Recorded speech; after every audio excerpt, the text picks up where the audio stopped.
त्वमक्षरं परमं वेदितव्यं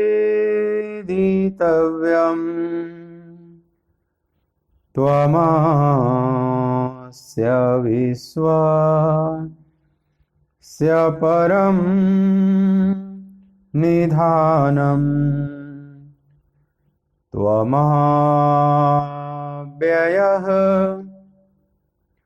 शाश्वत धर्मगोप्ता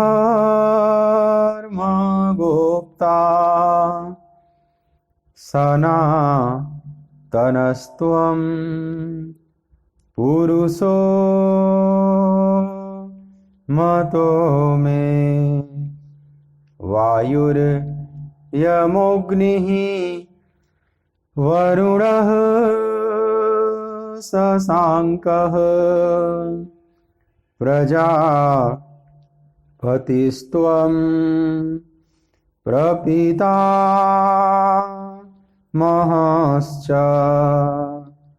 नमो नमस्तेस्तु सहस्रकृत्वः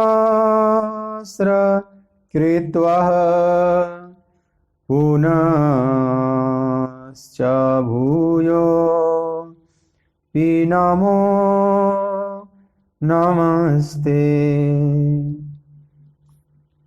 बोलिए भक्तवत्सल भगवान की जय।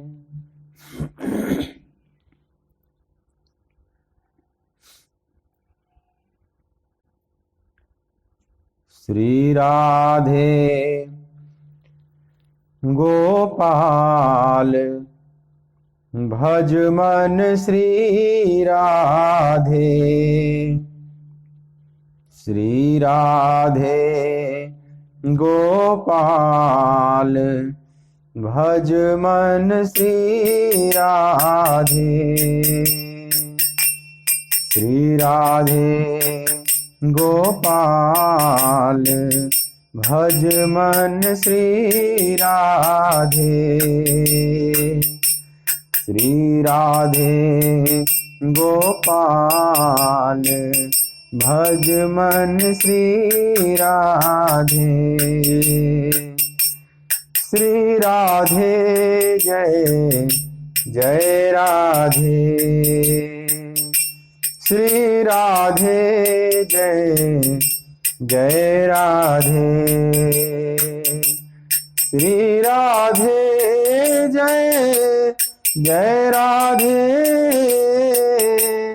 श्री राधे जय जय राधे। श्री राधे जय जय राधे। श्री राधे जय जय राधे। श्री राधे गोपाल भज मन श्री राधे। श्री राधे गोपाल भज मन श्री राधे। श्री राधे गोपाल भज मन श्री राधे। श्री राधे जय जय राधे। श्री राधे जय जय राधे। श्री राधे जय जय राधे। श्री राधे जय जय राधे। श्री राधे जय जय राधे। श्री राधे जय जय राधे। श्री राधे गोपाल भज मन श्री राधे।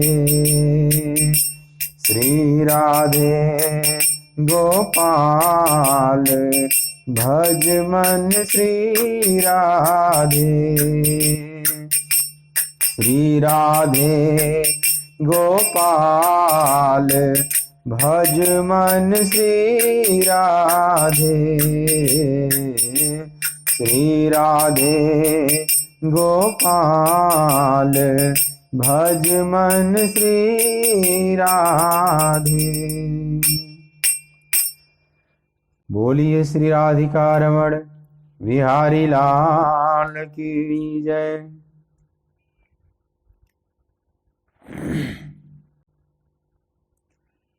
श्रीमद् भगवद गीता ज्ञान यज्ञ के इस मांगलिक सत्संग सत्र में मेरी तरफ से, आराधना कुंज की तरफ से, श्रीधाम वृंदावन की तरफ से आप सभी प्रभु चरण अनुरागी गीता प्रेमी भक्त वृंदों का बहुत बहुत हार्दिक स्वागत है। तीसरे अध्याय का 18वां श्लोक देखें, 18th। आप सभी मेरे साथ गायन करेंगे।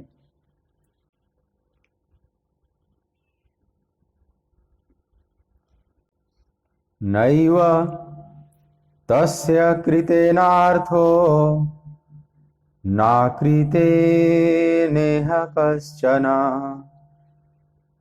न चास्य सर्वभूतेषु कश्चिदर्थव्यपाश्रयः।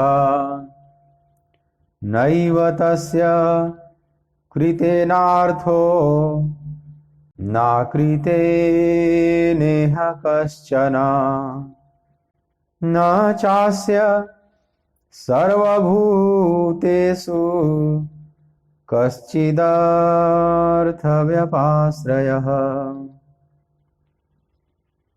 क्योंकि उस महापुरुष का इस विश्व में न तो कर्म करने से कोई प्रयोजन रहता है और न कर्मों के न करने से ही कोई प्रयोजन रहता है, तथा संपूर्ण प्राणियों में भी इसका किंचित मात्र भी स्वार्थ का संबंध नहीं रहता।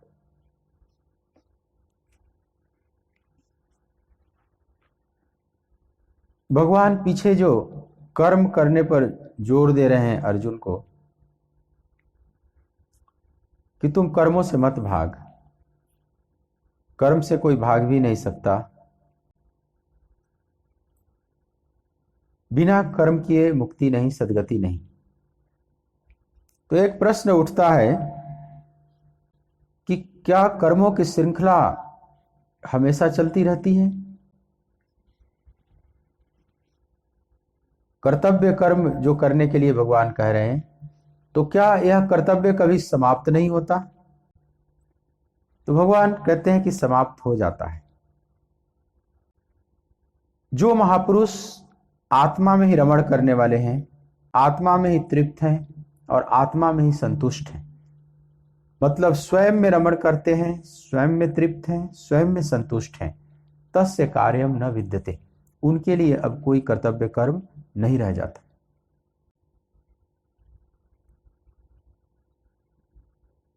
लेकिन जो अपने भीतर अभी संतुष्ट नहीं, तृप्त नहीं, आत्मरमण नहीं करना जानते, उनके लिए कर्तव्य रह जाता है। क्योंकि जब व्यक्ति भीतर रमण नहीं कर रहा है, भीतर तृप्त नहीं हो रहा है और पूर्ण संतुष्ट नहीं है, तो कहीं ना कहीं और विचरण करेगा उसका मन, विषयों में विचरण करेगा, कल्पनाओं में विचरण करेगा, विषय भोगों का चिंतन करेगा या विषय भोग करेगा। कहीं ना कहीं तो वह भी रमण कर रहा है, आत्मरमण नहीं तो विषय रमण कर रहा है। तो जब तक विषयों में मन और इंद्रियां रस ले रही हैं, उसमें रति कर रही हैं, तब तक उसके जीवन में कर्तव्य भी रह जाता है। क्योंकि जब हम विषयों में भ्रमण करते हैं तो हमारे चित्त पर एक संस्कार बनता चला जाता है, और फिर उसी संस्कार को मिटाना भी है, क्योंकि वह संस्कार ही बंधन की तरह है, वह रस्सी है, जीव को बांधे हुए है प्रकृति में। आत्मा को इस शरीर में कौन बांधे हुए है? इस प्रकृति में, संसार में कौन बांधे हुए है? तो संस्कारों की रस्सी। संस्कारों की रस्सी से जीव बंधा हुआ है इस संसार में। वे संस्कार कहां से निर्मित होते हैं? तो सांसारिक कर्म करने से।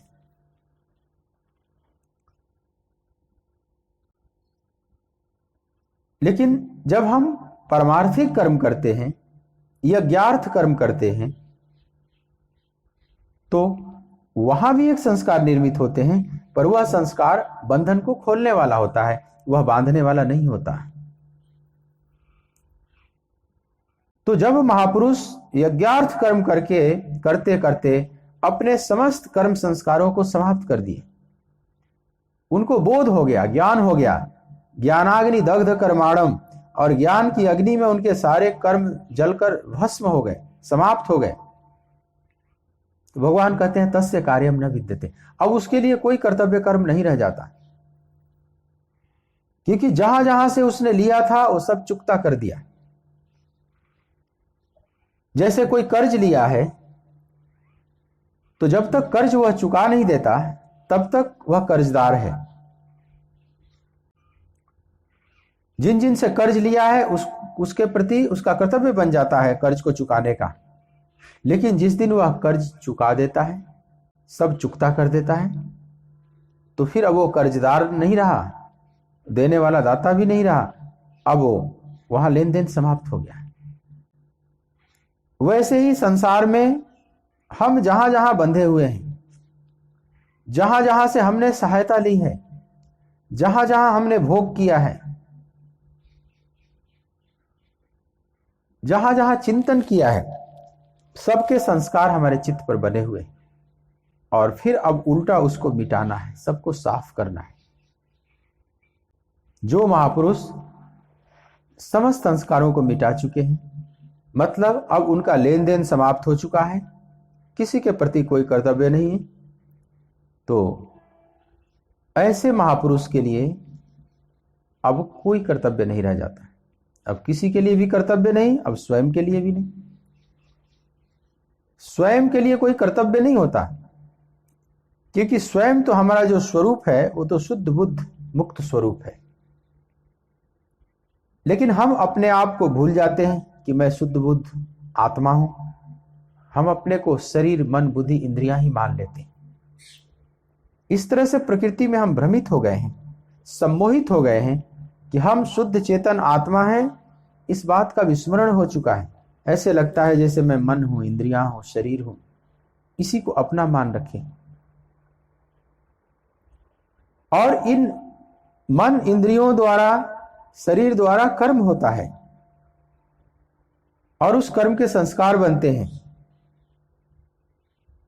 तो जहां जहां हमने संबंध जोड़ा है, जहां जहां कर्म किया है, जहां जहां से संस्कार निर्मित है, वहां वहां से सब खोलना पड़ता है। तो जो भी कर्तव्य है वह बाहर के लिए ही है, संसार के लिए हमारा कर्तव्य है। जब संसार का कर्तव्य पूरा हो जाता है तो हम अपने शुद्ध स्वरूप में स्थित हो जाते हैं, और हमारे अपने लिए कोई कर्तव्य नहीं, क्योंकि हमारे शुद्ध स्वरूप में कोई बंधन नहीं, कोई संस्कार नहीं। सारे संस्कार अंतःकरण पर निर्मित होते हैं, चित्त के ऊपर निर्मित होते हैं। वो जो परम चैतन्य आत्मा है उस पर संस्कार निर्मित नहीं होते, सब अंतःकरण पर निर्मित होते हैं, और अंतःकरण प्रकृति का हिस्सा है। तो प्रकृति में जहां जहां संस्कार बने हैं उसको जब मिटा देता है साधक, तो उसके लिए कोई कर्तव्य नहीं रह जाता। और भगवान कहते हैं नैव तस्य कृते नार्थो ना कृते नेह कश्चन। उस महापुरुष का इस विश्व में न तो कर्म करने से कोई प्रयोजन रहता है, और न कर्मों के न करने से ही कोई प्रयोजन रहता है। वे जो महापुरुष हैं, जो पूर्णत्व को पा लिए हैं, जिनके सारे बंधन टूट चुके हैं, भगवान कहते हैं कि उन महापुरुषों के न तो कर्म करने से कोई प्रयोजन रहता है और न कर्मों के न करने से ही कोई प्रयोजन रहता है। यहां ध्यान दें, कर्म करने से अब कोई प्रयोजन नहीं रहा, क्योंकि उनके सारे कर्तव्य समाप्त हो चुके। अब उनका किसी के प्रति कोई कर्तव्य नहीं, सारा लेन देन पूरा हो चुका है, सब चुकता हो चुका है। अब वे कर्जदार नहीं रहे किसी के, किसी का उनके ऊपर कोई ऋण नहीं रहा।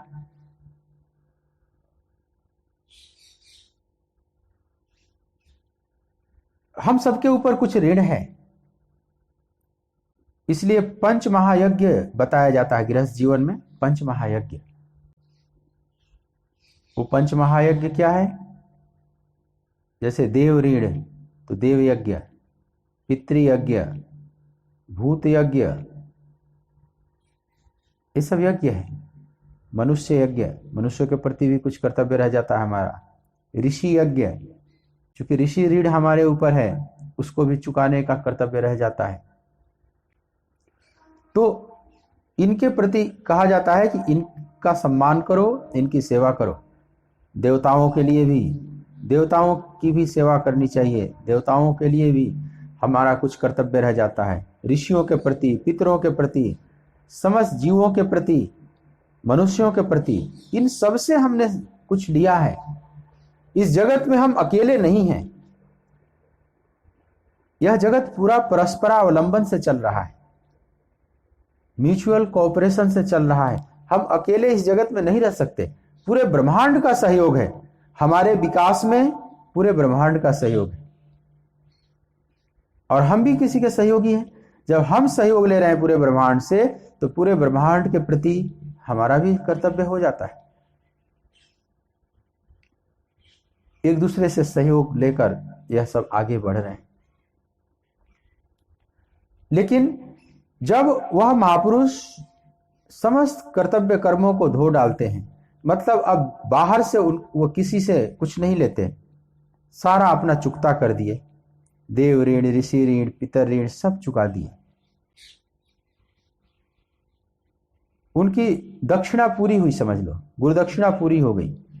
तो ऐसे महापुरुष के लिए भगवान कहते हैं कि उसके लिए इस विश्व में न तो कर्म करने से कोई प्रयोजन रहता है और न कर्मों के न करने से कोई प्रयोजन रहता है। कर्म करें या न करें उससे कोई फर्क नहीं पड़ता उन पर व्यक्तिगत, उनके लिए कुछ भी अब पाना शेष नहीं। तो वे महापुरुष कर्म करते भी हैं, करते हुए दिखाई पड़े अथवा न करते हुए दिखाई पड़े, दोनों ही स्थितियों में उन पर कोई फर्क नहीं पड़ता। फिर भी वे महापुरुष कर्म करते हुए दिखाई पड़ते हैं। कर्म करते हैं एक अलग बात है, लेकिन उनके लिए अपने लिए कोई जरूरत नहीं। अगर कुछ करते हुए दिखाई पड़ रहे हैं तो उसमें कोई लीला है, अगर करते हुए दिखाई पड़ते हैं तो उसमें कोई करुणा है। करुणा बस महापुरुष जरूर करते हैं मानवता के हित के लिए, उन्हें अपने लिए जरूरत नहीं, लेकिन पीछे वाले चले इसलिए वे कुछ कर्म करते हैं। लेकिन अगर न भी करें तो उनका कोई फर्क नहीं पड़ता, व्यक्तिगत उन पर कोई फर्क नहीं पड़ता। लेकिन महापुरुषों का पूरे जगत के प्रति एक करुणा भाव होता है। जैसे ही संतत्व का फूल खिलता है पूरी तरह से, साथ में करुणा का जन्म भी होता है, करुणा की खुशबू उड़ने लगती है। संतत्व का फूल खिलने के साथ ही करुणा की खुशबू उड़ेगी ही उड़ेगी। ऐसा हो नहीं सकता कि वे पूर्ण महापुरुष हो गए, पूर्ण संत हैं, पूर्णत्व को प्राप्त कर लिए और पूरे जगत के प्रति उनके मन में करुणा का उदय न हुआ हो। ऐसा हो नहीं सकता, क्योंकि वे पूरे जगत को अपना ही अंग संग मानते हैं। वसुधैव कुटुंबकम, उसी अवस्था में, उसी अनुभूति के तल पर ऋषियों ने कहा वसुधैव कुटुंबकम। पूरी वसुधा, पूरी पृथ्वी कुटुंब है, परिवार की तरह है, और सबके लिए वे मंगल प्रार्थना करते हैं। सर्वे भवन्तु सुखिनः, सर्वे सन्तु निरामयाः, सर्वे भद्राणि पश्यन्तु, माँ कश्चित् दुख भाग् भवेत्। सबके प्रति मंगल भावना से भरे रहते, क्योंकि उनके लिए पराया कोई भी नहीं है। अपने ही अंतरात्मा में पूरे जीव जगत को देखते हैं या पूरे जीव जगत में स्वयं को देखते हैं। तो ज्ञान के साथ महापुरुष ये पाते हैं कि पूरा विश्व अपना ही है। तो अपने लिए उनका व्यक्तिगत अपने लिए तो कोई कर्तव्य नहीं है, लेकिन सब लोग अपने हैं और बाकी लोग परेशानी में जी रहे हैं, माया में गोते खा रहे हैं, तो वे महापुरुष निश्चिंत कैसे बैठ सकते हैं? बुद्ध कहते थे कि मैं तब तक पूर्ण मुक्ति नहीं लूंगा जब तक इस संसार में लोग बंधन में हैं, दुखी हैं, जब तक सभी मुक्त ना हो जाए मैं सबसे पीछे प्रवेश करूंगा मुक्ति के उस राज्य में। मुझे मुक्ति नहीं चाहिए। हालांकि वे मुक्त हो चुके हैं। मुक्त होने के बाद एक घोषणा महापुरुष करते हैं, सारे जगत की वेदना उन्हें पीड़ित करने लगती है, उनकी करुणा उनको चिंतित करने लगती है। वे देखते हैं कि सब भटक रहे हैं, वे सबको जगाना चाहते हैं।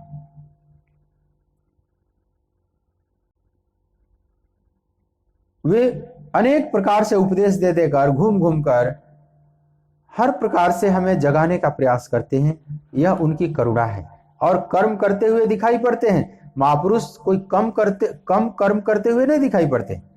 कई बार तो आप देखेंगे कि सामान्य व्यक्ति से भी ज्यादा दिखाई पड़ते हैं। वे घूम घूम कर जो उपदेश दे रहे हैं, भ्रमण कर करके जो लोगों को जगा रहे हैं, वो कोई छोटा मोटा कर्म नहीं है।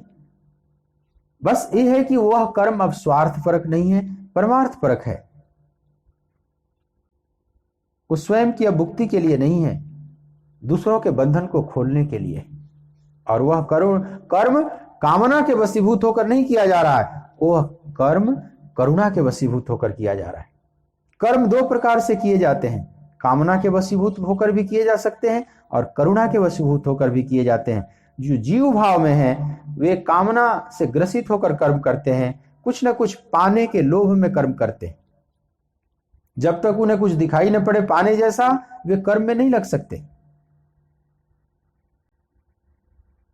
उन्हें कर्म करने की प्रेरणा ही नहीं मिलेगी, कोई मोटिवेशन ही नहीं मिलेगा कि मैं कर्म करूं क्यों, जब कोई फल ही नहीं दिखाई पड़ रहा है, कोई मंजिल नहीं दिखाई पड़ रही है, कोई लक्ष्य नहीं दिखाई पड़ रहा है, तो मैं फिर कर्म क्यों करूं। वे तो पहले लक्ष्य को निर्धारित कर देते हैं, उसको दृष्टि में रखकर पीछे से कर्म में उतरते हैं। कामना की रस्सी में बंधे हुए वे कर्म करते हैं।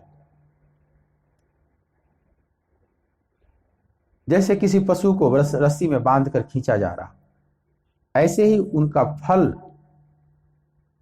और उसकी कामना, पाने की कामना उन्हें इच्छाओं की रस्सी में बांधकर खींचती है और मनुष्य कर्म करता है। लेकिन जिन महापुरुषों की बात भगवान कृष्ण यहां कर रहे हैं, उन महापुरुषों में इस तरह का नहीं होता बंधन। वे पशु की तरह पास में बांध कर घसीटते हुए नहीं ले जाए जा रहे हैं। वे भी दुनिया में कर्म करते हुए दिखाई पड़ते हैं, पर वे करुणा से आवेशित हैं, करुणा से प्रेरित होकर। जैसे एक गाय को कोई व्यक्ति रस्सी में बांधकर, कोई मान लो कसाई है तो रस्सी में बांधकर और ले जा रहा है, गाय जैसे तैसे जा रही है रंभाती हुई बड़े कष्ट में, अब वो मजबूरी है उसका जाना। ये संसारी व्यक्तियों का की गति है, स्थिति है, ऐसे घसीटते हुए जा रहे हैं। लेकिन जो सिद्ध महापुरुष है उनकी स्थिति है जैसे कोई गाय बछड़ा दी है और उसके बछड़े को लेकर कोई जा रहा है, तो करुणावश मां पीछे पीछे भागेगी। अब उस गाय को कोई रस्सी से बांधकर खींच नहीं रहा है, कोई जोर जबरदस्ती से खींच नहीं रहा है, वह स्वयं ही भागी चली जा रही है, बड़ी तेजी से भागी चली जा रही है। उसका कारण है अपने बच्चे के प्रति उसका प्रेम। वह प्रेम की रस्सी में बंधी हुई खींची चली जा रही है। और जब कसाई ले जा रहा है गाय को, तो वह तो बहुत पीड़ित होकर जा रही है। तो जब हम कामना के द्वारा खींचे जाते हैं, अपनी इच्छाओं की रस्सी से बांधकर खींचे जाते हैं फल की तरफ, अपने लक्ष्य की तरफ, तो यह संसारिक कर्म है, यह बांधने वाला होता है। लेकिन दूसरा जो मुक्ति देने वाला है वह करुणा के आवेश से चलता है।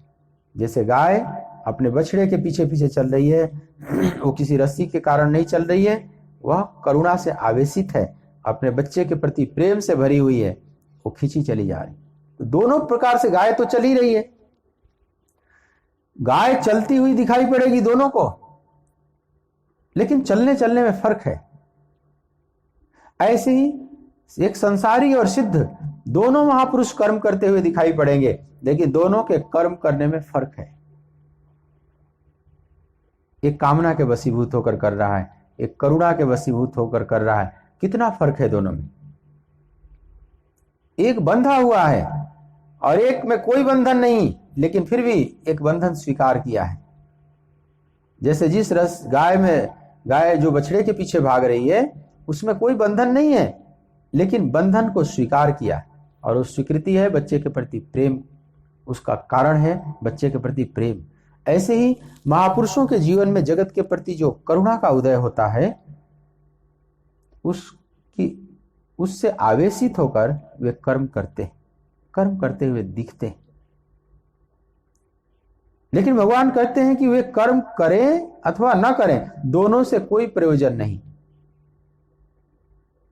नैव तस्य कृतेनार्थो ना कृतेनेह कश्चन न चास्य सर्वभूतेषु कश्चिदर्थ व्यपाश्रयः।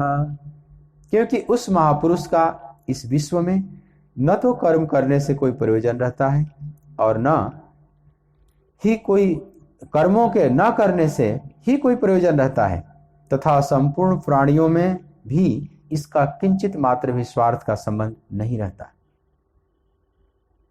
भगवान कहते हैं न चास्य सर्वभूतेषु कश्चित् अर्थ व्यपाश्रय। संपूर्ण प्राणियों में उनका किंचित मात्र भी अब स्वार्थ का संबंध नहीं रहता। यह भी एक बात भगवान ने बताया, उनका कर्म करने से या न करने से क्यों नहीं प्रयोजन रहता, क्योंकि किसी भी जीव के प्रति अब उनका स्वार्थ का संबंध नहीं रहता, किंचित भी, जरा भी, कश्चित अर्थ व्यपाश्रय। किंचित मात्र भी स्वार्थ का संबंध नहीं रहता। उनका संबंध क्या रहता है? परमार्थ का।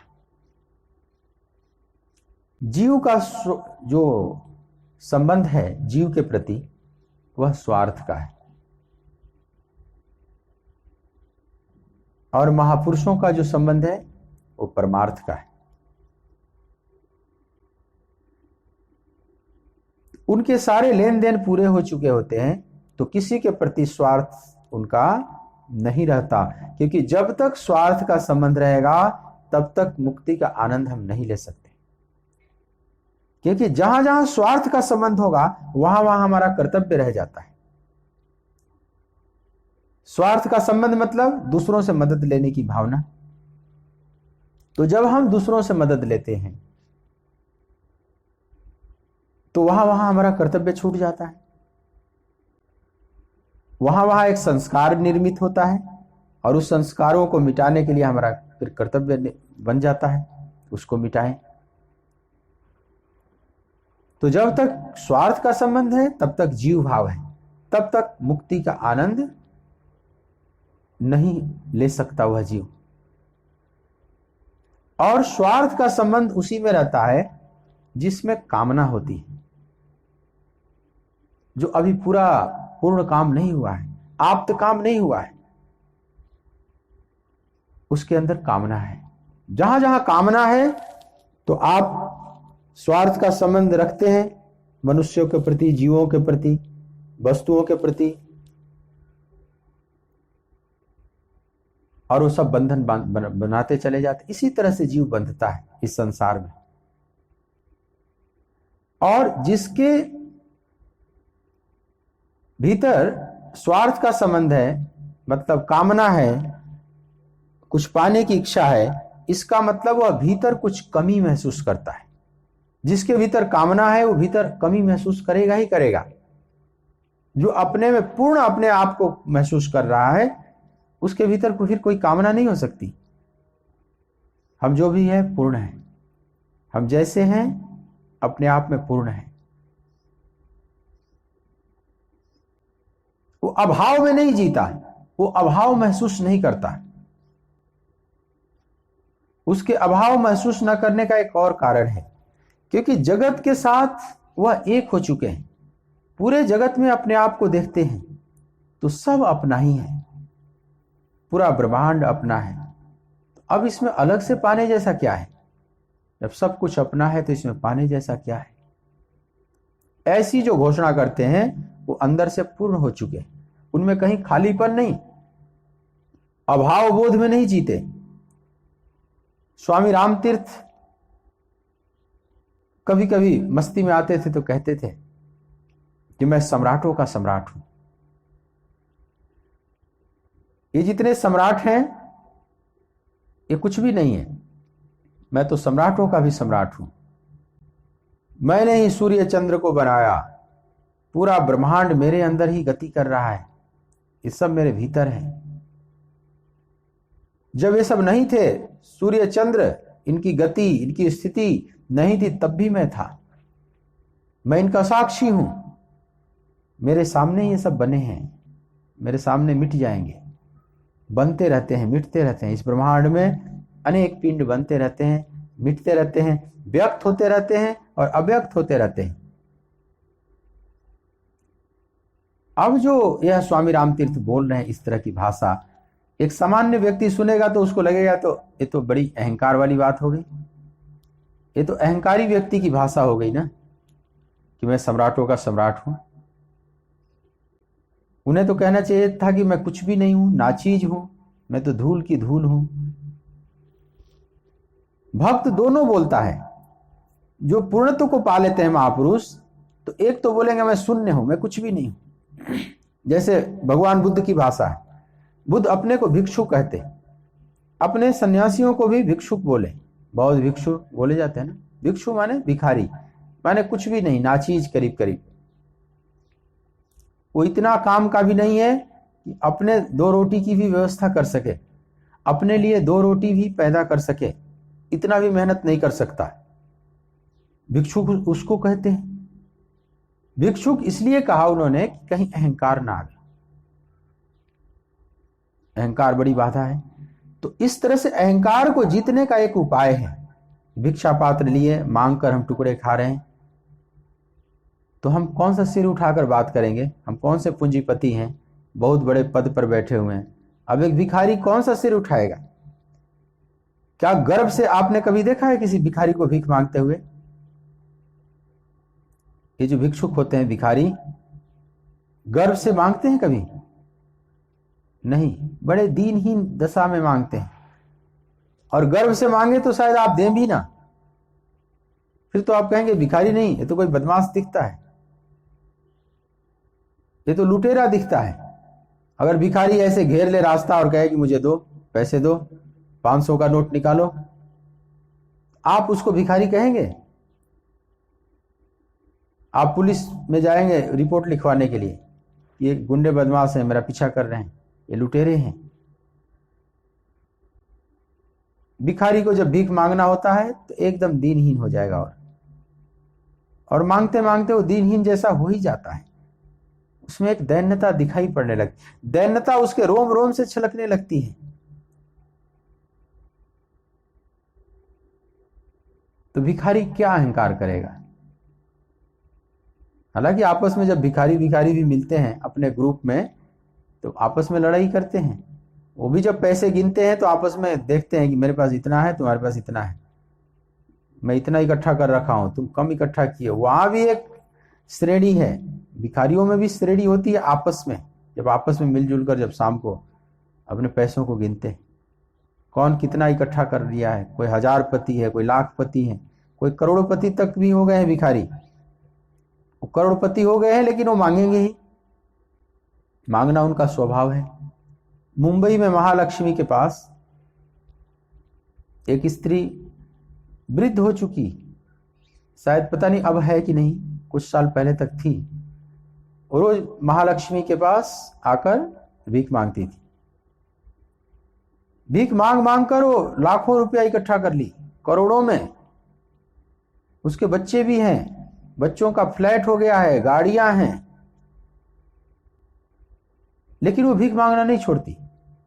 बच्चे कहते हैं कि माँ अब तुम क्यों भीख मांगती हो, तुम्हारे पास सब कुछ है, बैठ कर अब आनंद लो। पर उसका स्वभाव बन चुका है। बच्चे कहते हैं कि हम नहीं जाने देते तो घर में उपद्रव मचा देती है, हमें कार से इन्हें लाकर छोड़ना पड़ता है, कार से ड्रॉप करके फिर चले जाएंगे, शाम को फिर कार में बैठा कर ले जाए। अब उसको उसी जीवन में रस आ गया है, इस तरह से संस्कारित हो गई है कि उसको वही जीवन, सुबह से शाम तक बैठे रहना, चेहरे पर दैन्यता का भाव लाना। अब भाव लाएगी वो भी, घर में करोड़ों रुपया है, कार हैं, बंगले हैं, लेकिन इस तरह से कहेगी, मांगेगी, इस रोब से मांगेगी कि मेरे पास कार है, बंगले हैं, मेरे पास, मेरे को कुछ दो पैसे, तो कोई भी ना दे, सब हंसे उस पर। लोग कहें कि तुम ही दो फिर मेरे को, बाकी भिखारी उसको नोचने लगे कि तुम तो करोड़पति हो, तुम मेरे को दो। अथवा रोड से चलते हुए राइयों को पता चल जाए कि ये बहुत पैसे वाली है, तो वही मांगेंगे कि तू ही थोड़ा मदद कर दो मेरे को। उसको कोई भिक्षा तो नहीं दे सकता, लेकिन वह नाटक करेगी। जब उसको मांगना है तो नाटकीय ढंग से अपने को अत्यंत दीनहीन रूप में प्रस्तुत करेगी।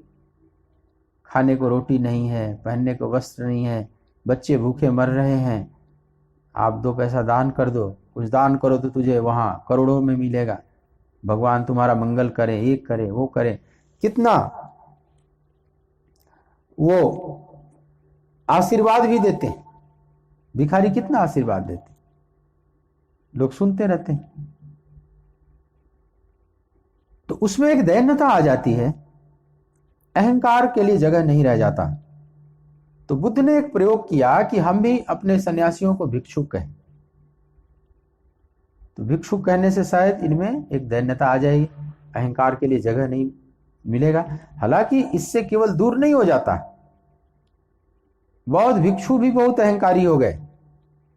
जब अपना सन्यास का वस्त्र धारण करके हाथ में भिक्षा पात्र लिए बड़े गरिमामयी चाल से चलते थे, तो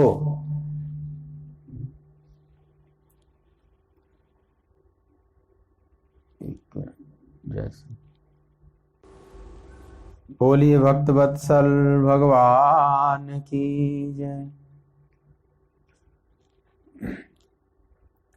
तो हालांकि एक प्रयोग है, केवल नाम रख देने से अहंकार खत्म हो जाता है, या बाहर से भेष धारण कर लिए हम बहुत साधारण, तो अहंकार खत्म हो जाता है, ऐसा नहीं। नहीं तो कोई भिक्षुक बन गया, अब उसके अंदर अहंकार नहीं आना चाहिए। लेकिन यह भी एक मददगार है थोड़ा सा। जैसे हम सन्यासी को एक ही वस्त्र पहनाया जाता है, एक ही रंग का, अब उसके रंग बिरंगे कुल वस्त्र खत्म हो गए, नए नए फैशन डिजाइन सब समाप्त हो गए, तो केवल इतना ही से उसका रस समाप्त नहीं हो जाता एकदम से, विषयों के प्रति रस नहीं टूट जाता, परंतु यह सहयोगी बनता है। और जहां जहां से थोड़ा थोड़ा भी सहयोग मिले, वहां वहां से सहयोग को लेना चाहिए, क्योंकि यह आध्यात्मिक जो मार्ग है इसमें बहुत चढ़ाई है। थोड़ा भी कहीं से सहयोग मिल रहा है, उसको भी धारण कीजिए, उसको भी संजो लीजिए। अगर हमें एक ही कलर के वस्त्र पहनने से फैशन की तरफ से हमारा दिमाग हट जाता है, तो ये भी कोई कम उपलब्धि नहीं। क्योंकि जब तक हम रस लेते हैं विभिन्न प्रकार के फैशन में, डिजाइन में, श्रृंगार में, वेशभूषा बनाने में, टिप टॉप करने में, मेकअप करने में, जब तक हमारा रस है, उसमें कितनी ऊर्जा समाप्त होती, तब तक हम भगवत रस ठीक ठीक नहीं कर ले पाएंगे, उसका आस्वादन नहीं कर पाएंगे। जितना विषय रस होगा, जितना दिखाने का रस होगा, उतना ही भगवत रस कम होगा। एक प्रयोग किया जाता है कि चलो उसके सारे वस्त्र खत्म कर दो, एक जैसा एक कलर का वस्त्र पहना दो, उसमें भी बहुत डिजाइन नहीं, तो फिर उसके लिए फैशन की दुनिया गिर जाती है, काफी हद तक उससे एक मदद मिलता है, बस इतनी सी बात है। लेकिन फिर भी उसमें भी रस रह सकता है, उसके बाद भी एकदम से रस खत्म हो जाता, ऐसी बात नहीं है, लेकिन कुछ तो सहयोग मिलता है। तो महापुरुष अपने वस्त्रों को ठीक करते हैं, अपने खान पान को ठीक करते हैं, हमारे भीतर अहंकार ना आवे, इस तरह से अनेक प्रयोग करते हैं। तो अब जो बुद्ध की घोषणा है भिक्षु होने की, ये मतलब अपने को शून्य कर दो, जैसे मैं कुछ नहीं हूं, मैं नाचीज हूं, मैं धूल की धूल हूं, ऐसी भावना करके अहंकार को मिटाया जाता है। स्वामी रामतीर्थ की जो घोषणा है कि मैं सम्राटों का सम्राट हूं, मैंने ही सूर्य चंद्र नक्षत्र सब बनाए हैं, जब ये नहीं थे तब भी मैं था, जब ये नहीं हो जाएंगे तब भी मैं रहूंगा, मैं इनका साक्षी हूं, मेरे सामने ये सब निर्मित होते रहते हैं और बनते मिटते रहते हैं। फिर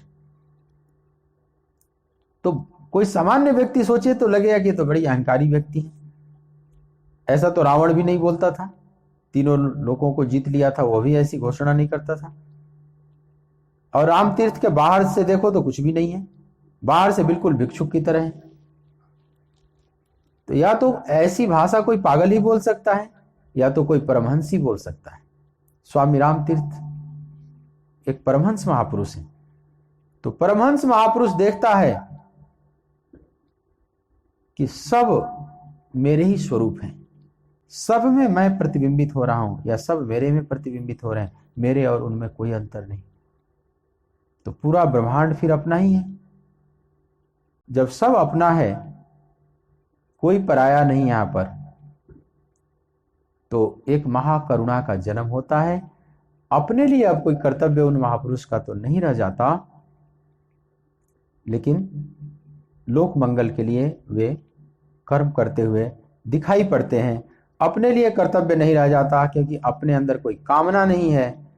कामना अगर रहती है, कामना का मतलब हमारे में अभाव है, हम पूर्ण नहीं हैं, हमारे में कुछ कमी है।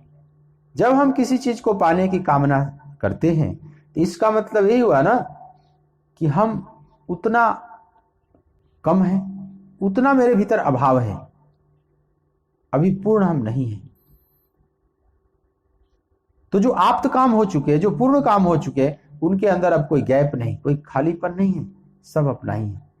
जैसे मछली सागर में है और सागर के जल को ही एकत्रित करना शुरू कर दे, तो ये उसकी नासमझी ही कही जाएगी।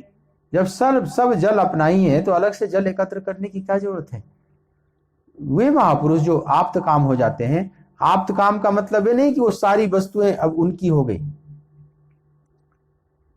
सामाजिक नियम कानून के अनुसार तो, अगर कानून जो है बाहरी संवैधानिक जो नियम है, उसके अनुसार तो वे भी पालन करते हैं उस नियम का, कि हमारी ये जमीन है, ये आपकी जमीन है, ये हमारी वस्तुएं हैं, ये दूसरे की वस्तुएं हैं। इतनी बात तो वे भी समझते हैं। इस अर्थ में नहीं कि सारी वस्तुएं, सारा ब्रह्मांड उनका हो गया, लेकिन वे तत्वतः जान जाते हैं कि सारा ब्रह्मांड अपनी ही अभिव्यक्ति है, हमारी ही अभिव्यक्ति है।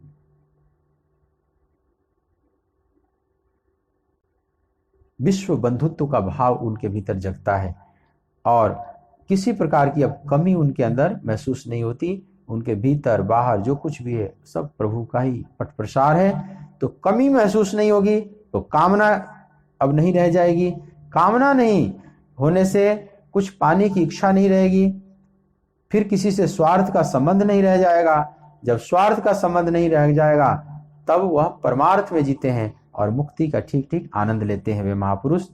अब उनके भीतर कुछ भी कमी महसूस नहीं होती।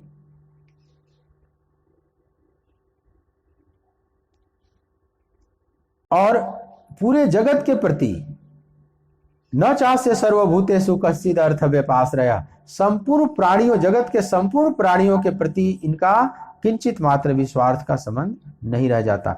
मतलब स्वार्थ उनके जीवन से समाप्त, सेल्फिशनेस अब उनमें नहीं रह जाती। जो भी है परमार्थ रहता है और परमार्थिक कर्म करुणावश वे महापुरुष करते रहते हैं। तो भगवान अर्जुन को ये कहना चाहते हैं कि पार्थ, जब तक तुम उस अवस्था को नहीं प्राप्त कर लिया, जब तक सिद्धा अवस्था को नहीं प्राप्त कर लिया, तब तक तुम कर्तव्य कर्मों से भाग नहीं सकता। तुझे कर्तव्य कर्म करना ही होगा, तुम्हें यज्ञार्थ कर्म करना ही होगा। मतलब भजन, चिंतन, आराधना जिसको कहा गया वो तो करना ही होगा। इसके बगैर कोई मुक्त नहीं हो सकता। जब मुक्त पुरुष हो जाओगे, जब सिद्ध पुरुष हो जाओगे, तो फिर आपका कर्तव्य सब समाप्त हो जाएगा, किसी के प्रति कोई कर्तव्य नहीं रह जाएगा। हाँ, अब उसके बाद आप कुछ करें या ना करें ये आपकी मौज है। करुणावश वे कर भी सकते हैं, नहीं भी कर सकते हैं, बाहर से देखने में वे नहीं भी कुछ कर सकते हैं, चुपचाप बैठे भी रह सकते हैं। लेकिन वे चुपचाप कहीं बैठे रहें, किसी गुफा में भी जाकर वे महापुरुष बैठे रहें, अथवा घूम घूम कर चारों तरफ लोगों को जगाते हुए दिखाई पड़े, हर तरह से वे मंगलमयी हो जाते हैं। वे कल्प वृक्ष की तरह होते हैं, चलते फिरते कल्प वृक्ष की तरह। या कहीं बैठे हुए हैं तो वहां से भी शुभ तरंगे वे पूरे जगत को छोड़ते हैं, बाहर से दिखाई पड़े या न दिखाई पड़े, लेकिन उनकी शुभ तरंगे पूरे जगत को मंगल करती है। तो उस अवस्था को प्राप्त करो जहां से तुम्हारा कर्तव्य सब समाप्त हो जाए। ये भगवान बातें अर्जुन को बताए इन 2 17वें 18वें श्लोक में। उसके बाद 19वें श्लोक में भगवान पुनः अर्जुन के प्रति कुछ बात कह रहे हैं। आप 19वां श्लोक 19th 3रे अध्याय का मेरे साथ गायन करें। तस्मादसक्तः सततं कार्यं कर्म समाचर, असक्तो याचरन् कर्म परमाप्नोति पुरुषः। तस्मादसक्तः सततं कार्यं कर्म समाचर, असक्तो याचरन् कर्म परमाप्नोति पुरुषः। इसलिए तू निरंतर आसक्ति से रहित होकर सदा कर्तव्य कर्म को भली भांति करता रह, क्योंकि आसक्ति से रहित होकर कर्म करता हुआ मनुष्य परमात्मा को प्राप्त हो जाता है।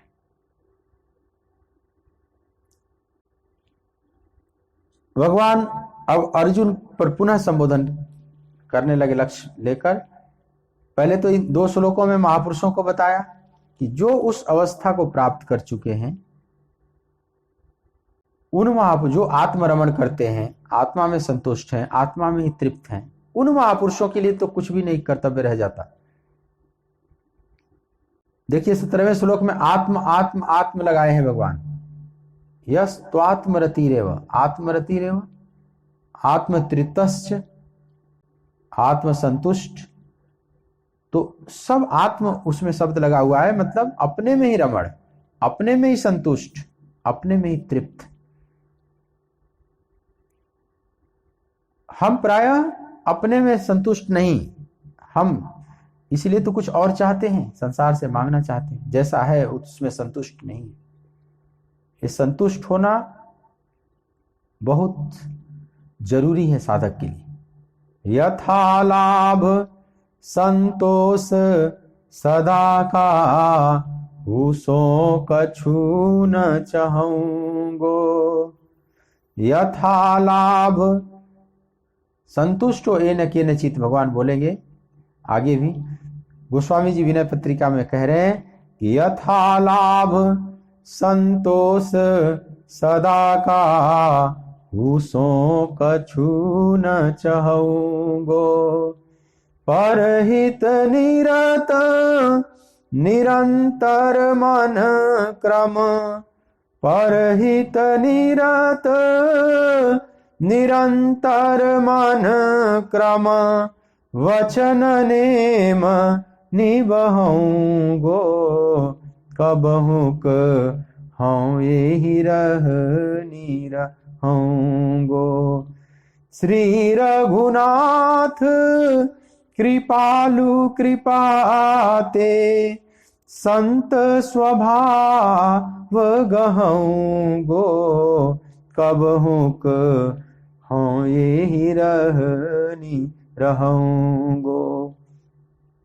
मैं भी ऐसी रहनी कब रहूंगा।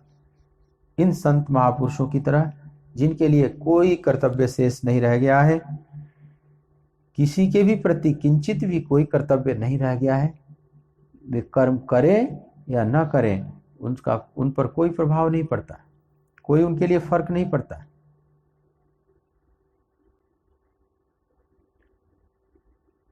तो भगवान कहते हैं कि अर्जुन, तुम उन महापुरुषों की तरह बनना चाहता है, तुम भी उस स्थित प्रज्ञता की स्थिति को पाना चाहता है, तो तुम भी निरंतर तस्माद असक्तः सततम कार्यम कर्म समाचरम समाचार, इसलिए तू निरंतर आसक्ति से रहित होकर सदा कर्तव्य कर्म को भली भांति करता रह। कर्तव्य कर्मों को भली प्रकार कर, लेकिन आसक्ति से रहित होकर। भगवान यहां शब्द जोड़ते हैं तस्मादसक्तः सततम, सततम करना है। कर्म कभी करें कभी नहीं करें ऐसा नहीं, सततम, क्योंकि सतत कर्म तो हमसे हो ही रहा है, प्रकृति करा ही रही है, बचने का कोई उपाय नहीं। लेकिन उस सारे कर्म यज्ञार्थ नहीं हो रहे, सब प्रभु के निमित्त कर्म नहीं हो पा रहे हैं, उसमें बंधनकारी कर्म ज्यादा है। तो भगवान कहते हैं कि जो कर्तव्य कर्म है, जो साधनात्मक कर्म है, उसको तुम सतत करो, ताकि प्रकृति द्वारा जो सतत कर्म चलता है उसका बंधन न बने। क्योंकि तुम न करोगे, भजन नहीं करोगे, तो सांसारिक कर्म अपने आप होते रहेंगे। जैसे कोई कैमरा है और मान लीजिए आपकी रिकॉर्डिंग हो रही है उस कैमरे में, और आप वहां से कभी सामने रह रहे हैं कैमरे के, कभी कैमरे से हट के कहीं और चले जा रहे हैं, तो कैमरा तो रिकॉर्डिंग की करते चला जा रहा है, और आप चाहे कैमरे के सामने रहें या न रहें, अगर वो ऑन है तो उसकी रिकॉर्डिंग हो रही है, जो भी सामने आएगा। उसी तरह से मन का स्वभाव है कर्म करते रहना। कर्म किए बगैर तो एक क्षण भी हम नहीं रह सकते, कर्म से भागना हो ही नहीं सकता। तो जब एक क्षण भी नहीं, कश्चित क्षणमपि जातु तिष्ठत्य कर्मकृत, कर्म किए बगैर हम एक क्षण भी नहीं रह सकते, तो फिर क्या करें? कुछ ना करेंगे तो भी कर्म होता रहेगा। तो हम सतत परमात्मा के स्मरण में जिए, इसलिए यहां सततम शब्द भगवान ने लगाया है। तस्माद असक्तः सततम कार्यम कर्म समाच, जो कार्यम कर्म करो, सब कर्म नहीं।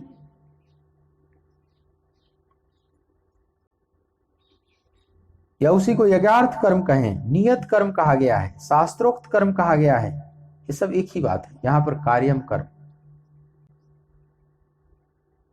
अपने कर्तव्य कर्मों को, शास्त्रोक्त कर्मों को सतत करो, ताकि वह जो सांसारिक कर्म की रील तो चल ही रही है, जैसे कैमरे के सामने आप नहीं रहेंगे तो भी रिकॉर्डिंग हो रही है, तो आप सतत कैमरे के सामने रहें, सतत कैमरे की दृष्टि में रहें, आपकी सारी क्रियाकलाप रिकॉर्डिंग होता रहेगा। ऐसे ही हम सतत परमात्मा के सन्मुख रहते हैं। सन्मुख रहने का मतलब प्रभु के ख्याल से भरे रहते हैं, उसकी याद में खोए रहते हैं। तो अब संसारिक कर्म वहां नहीं बन पाते, तो बंधनकारी संस्कार निर्मित नहीं हो पाता और खोलने वाला होता है। तो सततम एक कंटिन्यूटी रहे। नाम खुमारी नानका चढ़ी रहे दिन रात, दिन रात का मतलब सततम। सभी नशे संसार के उतर जात पर भात, नाम खुमारी नानका चढ़ी रहे दिन रात। ये सांसारिक नशे तो उतर ही जाते हैं, कभी ना कभी उतर ही जाते हैं। कोई थोड़े लंबे समय तक नशा अपना प्रभाव दिखाता है, कोई कम समय तक दिखाता है, कोई बहुत लंबे समय तक चलता है, पर उतर जाते हैं। अगर ये नशे न उतरते तो शराबियों को तो बड़ा मजा हो जाता है, या नशेड़ियों को, एक बार नशा कर लेते बस हो गया, अब उसी नशा का आस्वादन कर रहे हैं हमेशा, लेकिन वो टिकता नहीं। वो उतर ही जाता है। नानक देव कहते हैं कि नाम खुमारी नानका चढ़ी रहे दिन रात। नाम का जो खुमारी है, जो नशा है, मतलब जो उसके ख्याल का नशा है, ख्याल से जो भरे हुए हैं, वो तो चढ़ी रहे दिन रात चढ़ी रहे, तब जाकर कर्तव्य कर्मों से हम मुक्त हो पाते हैं। कभी है, नहीं है ऐसा नहीं। जो असल में है मस्ती में डूबे, उन्हें क्या है परवाह जिंदगी की। जो असल में है मस्ती में डूबे, उन्हें क्या है परवाह जिंदगी की। जो उतरती है चढ़ती है मस्ती, जो उतरती है चढ़ती है मस्ती, वो हकीकत में मस्ती नहीं है। ये तो प्रेम की बात है ऊधो। तो जो असल मस्ती में डूबे हुए हैं, ठीक ठीक खुमारी चढ़ा हुआ है प्रभु के ख्याल की खुमारी, उन्हें क्या परवाह जिंदगी की। वे जिंदगी से, संसार से, जगत से बेपरवाह हो जाते हैं, क्योंकि किसी के प्रति अब उनका कोई स्वार्थ का संबंध नहीं रह जाता। लेकिन जब तक यह मस्ती चढ़ती उतरती रहती, तो वह आध्यात्मिक मस्ती नहीं है। आध्यात्मिक मस्ती का नशा ऐसा चढ़े जो सतत रहे, सततम कार्यम कर्म समाचर। हे अर्जुन, तुम इसलिए सतत उस शास्त्रोक्त कर्म को कर, सतत मेरे भजन में डूबा रह, माम अनुस्मर, मेरा स्मरण करता रह हमेशा, लेकिन आसक्त न होकर, अनासक्त होकर, आसक्ति से रहित होकर। भगवान कहते हैं जब तक व्यक्ति आसक्त रहेगा तब तक वह ठीक ठीक शास्त्रोक्त कर्म नहीं कर पाएगा। जहां जहां से अटैचमेंट रहेगा व्यक्ति से, वस्तु से, जहां जहां वो जुड़ा हुआ है, वे उसको सतत भजन नहीं करने देंगे।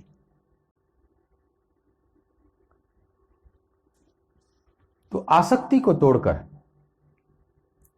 लेकिन अनासक्त होकर कर्म करने का क्या मतलब? फिर विरक्त हो जाए। विरक्त माने एकदम से भाग जाओ, फिर वस्तु, संसार, व्यक्ति सबको छोड़ दो।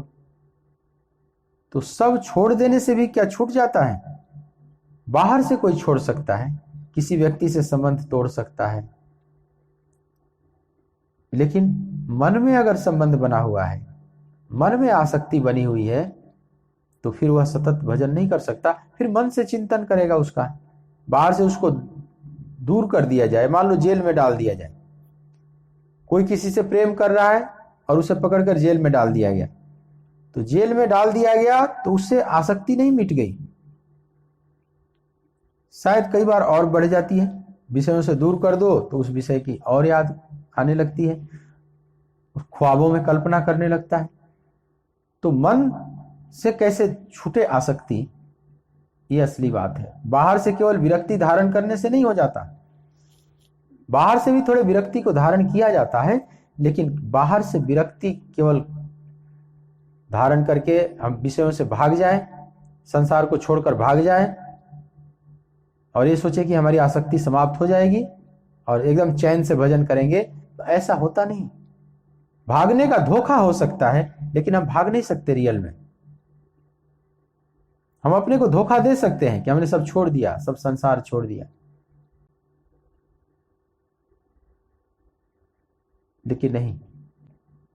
अगर मन से नहीं छूटा, असली बात है मन, और मन से छूटता है जब मन में प्रभु आ जाए, मन प्रभु के ख्यालों से भर जाए, तब संसार भूल जाता है। उस समय संसार भूलेगा, उसको अनासक्ति कहते हैं। भूल गई घर बार तेरी लगन में, पागल बनूं मैं डोलू ब्रिज की गलिन में। भूल गई घर बार तेरी लगन में, पागल बनूं मैं डोलू ब्रिज की गलिन में। तूने कैसा दिया ये इनाम, तूने कैसा दिया ये इनाम, मेरे अलबेले श्याम, अलबेले श्याम, मेरे अलबेले श्याम, अलबेले श्याम, मेरे अलबेले श्याम। तेरी बंसी की हो गई गुलाम, मेरे अलबेले श्याम। तो जब भक्त भगवान का गुलाम हो जाता है, प्रभु की हर चेष्टा अच्छी लगने लगती है, उनकी वंशी भी अच्छी लगने लगती, तो वह गुलामियत आसक्ति को तोड़ देती है। संसार का जब तक गुलाम हम रहेंगे और आसक्त होते चले जाएंगे, लेकिन जब परमात्मा का गुलाम हो जाते हैं तो परमात्मा भर जाता है, तो संसार की आसक्ति अपने आप टूटने लगती है। तो भूल गई घर बार तेरी लगन में, तेरे से जब लगन लगी तो घर बार की भी चिंता समाप्त हो गई। पागल बनूं मैं डोलू ब्रिज की गलीन में। कितने भक्त पागल होकर धाम की तरफ खींचे चले आते हैं, ब्रज में विचरण करते हैं। भागवत में गोपियां कहती हैं कि बहो भिक्षु चरया चरंती। बहुत से लोग भिक्षु बन गए, वे भिक्षुक नहीं थे, उनके पास भी ऐश्वर्य था, धन था, विद्वता थी, संपन्नता थी, पद था, प्रतिष्ठा थी, लेकिन जब तेरी लगन लगी तो सब छोड़कर बहो भिक्षु चरया चरंती, भिक्षा मांगकर, मधुकरी मांगकर और जीवन निर्वाह कर रहे हैं और तेरी याद में जी रहे हैं। वे भी महापुरुष कहीं ना कहीं आसक्त हो जाते हैं, पर वह परमात्मा से आसक्त हो जाते हैं। परमात्मा से आसक्त होना मंगलकारी है, संसार से आसक्त होना अमंगलकारी है। संसार की आसक्ति हमें बांधती है, प्रभु की आसक्ति हमें खोलती है, मुक्त करती है।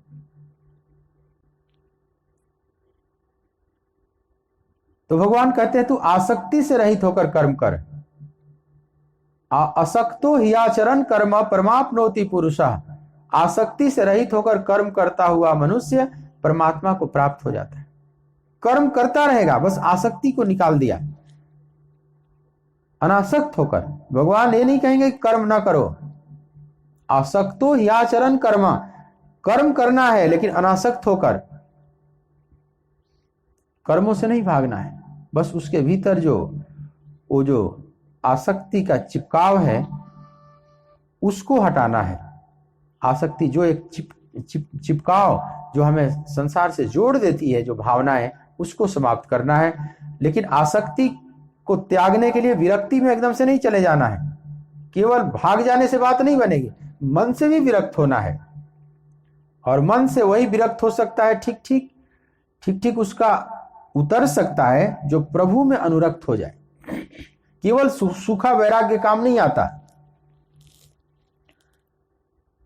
सूखा वैराग्य धारण कर लिया, संसार को छोड़ दिया और प्रभु में अनुराग उत्पन्न नहीं हुआ तो वह सफल नहीं हो सकता है।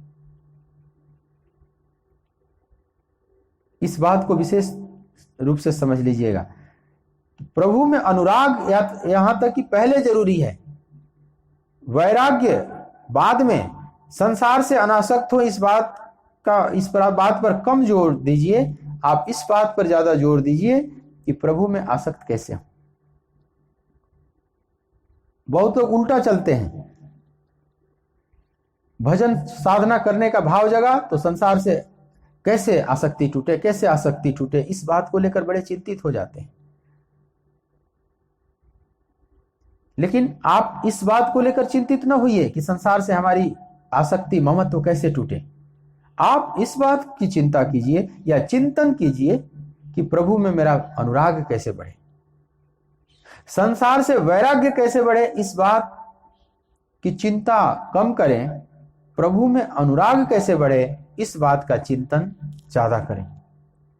तो जब हम प्रभु के अनुराग से भर जाएंगे तो संसार से वैराग्य तो होता ही चला जाएगा ना, अपने आप होता चला जाएगा। जैसे नारियल है और उसके अंदर पानी होता है, आप हिलाते हैं तो पता चल जाता है इसमें पानी है। उस नारियल को अगर आप तोड़ें तो उसके अंदर जो गिरी है और खोपड़े हैं, वो गिरी चिपकी रहती है खोपड़े से। जितना नारियल अभी हरा होगा, पानी वाला होगा, रसपूर्ण होगा, तो वह रस चिपकाए हुए है खोपड़े से। गिरी को चिपकाने का जो माध्यम है वो रस है। ऐसे ही संसार से हमारे चित्त को चिपकाने का जो माध्यम है वो रस है, विषय रस। अब हम रस बरकरार है और हम चाहते हैं कि अलग हो जाए। जैसे आपने कच्चा नारियल तोड़ दिया और चाहते हैं कि खोपड़े में बिल्कुल सटे ना, तो खोपड़े से बिल्कुल निकल जाए, तो चिपका ही रहेगा। तो क्या करना है, एकदम अलग कर देना है, संसार से अपने चित्त को अलग कर देना है।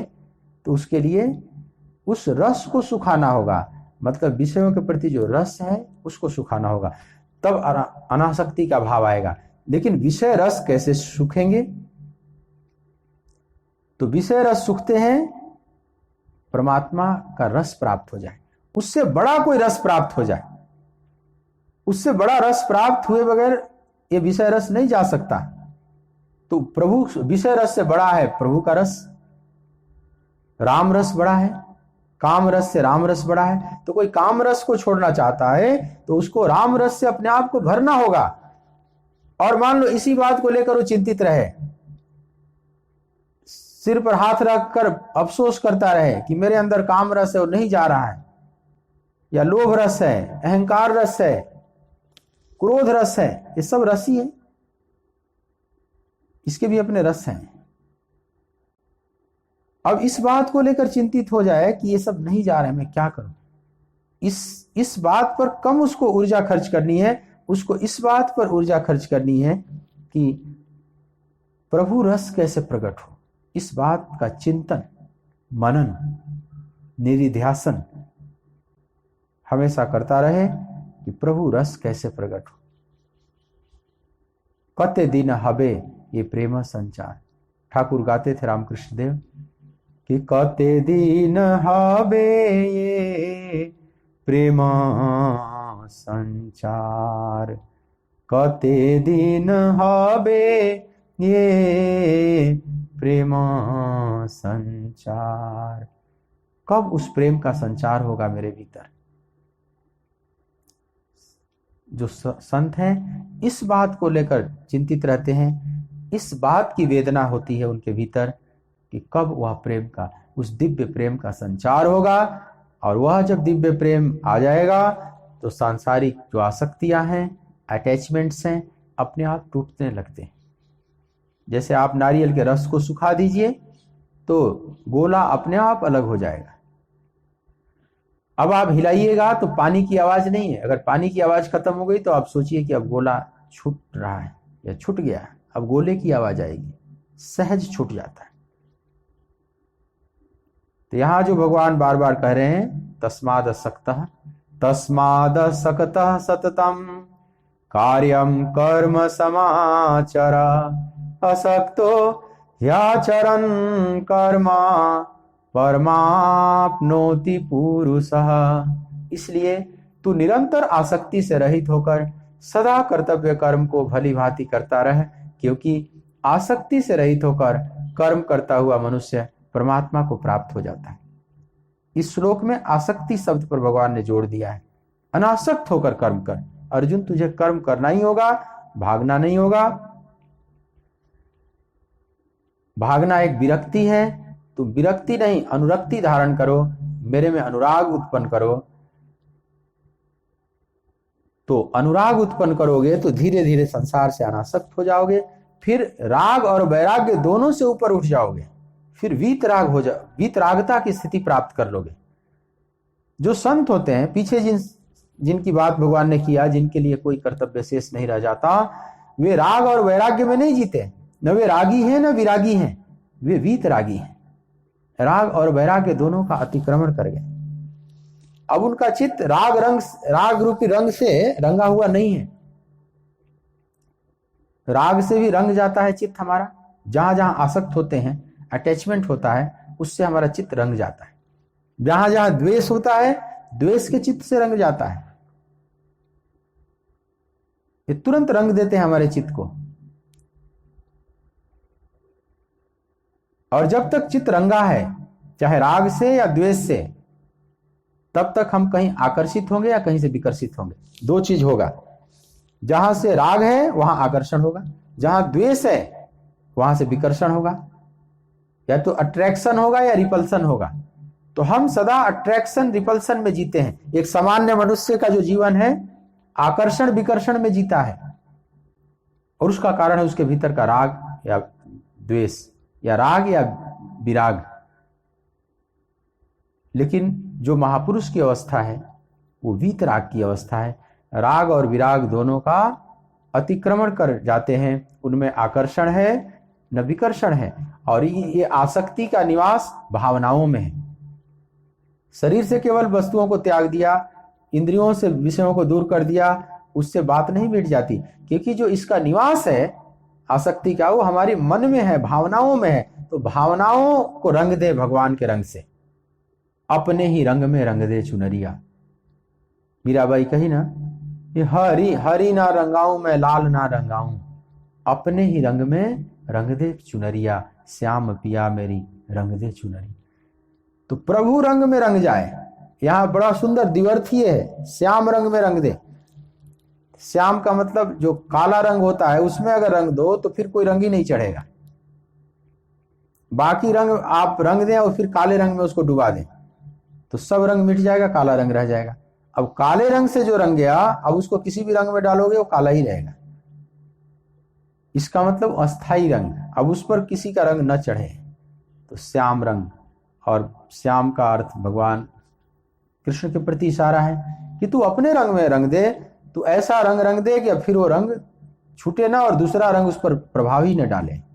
तो अपने ही रंग में रंग दे चुनरिया, श्याम पिया मोरी रंग दे चुनरिया, श्याम पिया मोरी रंग दे चुनरिया। तो उस अस्थाई रंग से रंग जाए। अस्थाई रंग तो प्रभु का ही हो सकता है ना। अगर विषयों के रंग से हम रंगते हैं तो विषय कोई भी अस्थाई नहीं है, विषय क्षण भंगुर हैं, क्षण क्षण वे बदल रहे हैं। तो जब क्षण क्षण बदल रहे हैं तो हमारा चित्त अस्थाई रंग से कैसे रंग सकता है।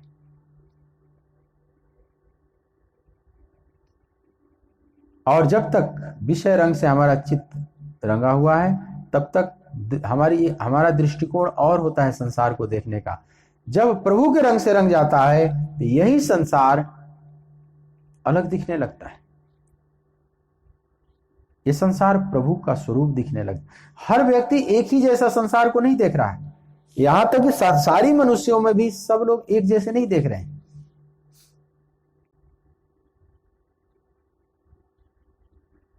एक बच्चा उन्हीं आंखों से बच्चा भी देखता है इस संसार को।